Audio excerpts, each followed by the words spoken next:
Yo! Oui, j'ai mis du temps avant de sortir cette vidéo car j'étais occupé et que j'avais eu la flemme. J'espère que vous allez bien.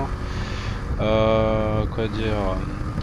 euh, Quoi dire sur cette vidéo que vous êtes en train de voir, je suis à Porto. Je l'ai filmé en été.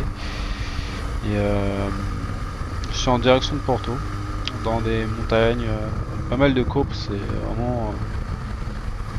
C'est vraiment stylé quoi, pour faire de la moto là-bas. Et ouais, je vous conseille si vous êtes jamais allé à Porto d'y aller, c'est une très belle ville.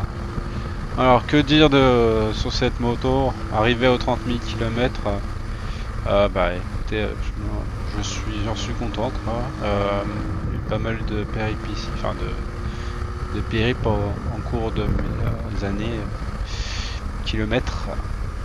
Et j'ai aimé la conduire, c'était une moto fun. Si vous n'avez pas regardé ma première vidéo sur les défauts qualité, n'hésitez pas à le regarder. Ce qui va ensuite, cette vidéo va suivre. Cette vidéo va suivre la précédente sur le test de cette moto. Alors, j'ai pas grand chose à dire en fait, hormis que j'ai eu quelques problèmes avec la moto sur des pièces qui ont été remplacées avec la garantie, dû au fait que j'ai acheté l'une des premières motos dès la sortie. Donc ce n'est pas le cas des nouvelles, donc soyez rassurés. Hormis cela, il faut dire, en montée je galère un peu. Quelques bugs en accélération mettent du temps des fois. Je sais pas si c'est dû au temps ou l'injection, j'en ai aucune idée. Mais ça m'a dérangé quelques fois lors de balades. Donc comme je l'ai dit, je suis allé au Portugal et j'ai fait le chemin retour Portugal-France.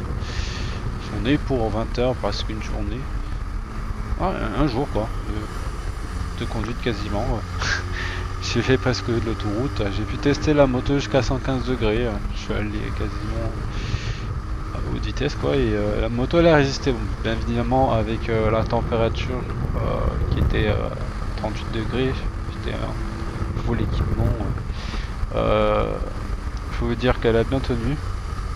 Donc voilà, c'est quand même une moto assez robuste. Pour le coup.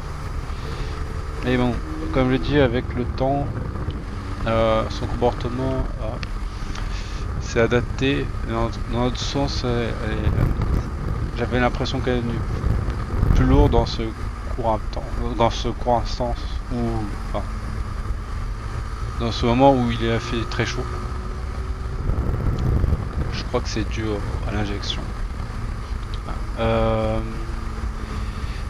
Si je dis pas de bêtises, mais sinon, c'est une moto qui vous met très à l'aise. Pour vous dire, je ne freine même plus en virage lorsque j'ensouille.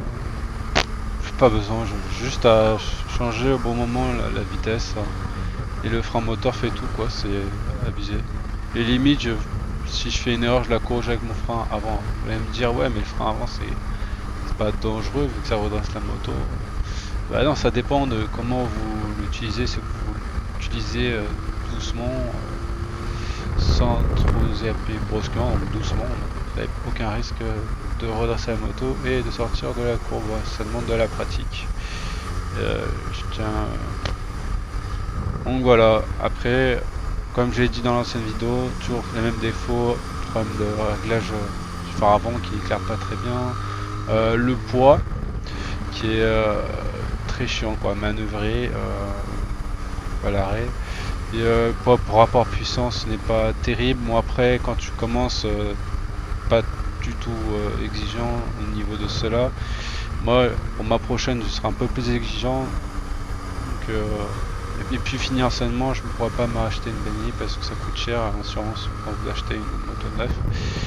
Donc je compte acheter une Youngtimer, une moto des années 90 en carbu pour voir la diff. Et qu'est-ce que je voulais dire? Oui, ouais.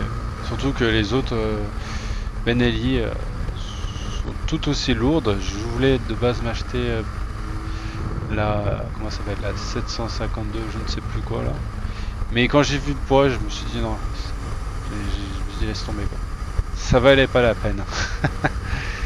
Donc voilà, donc je vais m'acheter une vieille caisse quoi. Donc si je fais une vidéo, ce sera ce genre de bacon. J'en ferai quoi, je présenterai peut-être ma prochaine moto. Puis voilà quoi.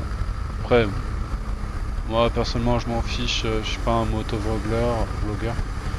Je fais pas des vidéos tout le temps. Donc on verra où le vent m'amène. Et puis voilà quoi. Après, faut pas prendre mon avis comme un avis général. Les motos Benelli, enfin la marque Benelli vendent des bonnes motos, franchement, honnêtement. Après, j'ai pas essayé les autres, mais de mon expérience, la Leoncino est vraiment pas mal. J'ai vu même des forums, enfin comment, sur mon groupe Benny, parce qu'il y a un groupe Benny où j'ai vu quelques images de personnes, de moteurs qui allaient jusqu'à, enfin de compteurs qui allaient jusqu'à 100 000. Bon, reste à prouver, à voir. Dans le moment, si tout se passe bien, ça reste à prouver. Enfin, si tout se passe bien, je pense pas qu'il y aura de soucis. Sur ce point-là. Sinon, mis à part d'autres choses, j'ai rien d'autre à dire. Je vais vous laisser sur ça. Et je vais laisser un peu de temps dans ma vidéo pour vous laisser apprécier le paysage et les courbes de cette route. Et puis voilà quoi. Passez une bonne journée et soirée. À la prochaine. Au revoir.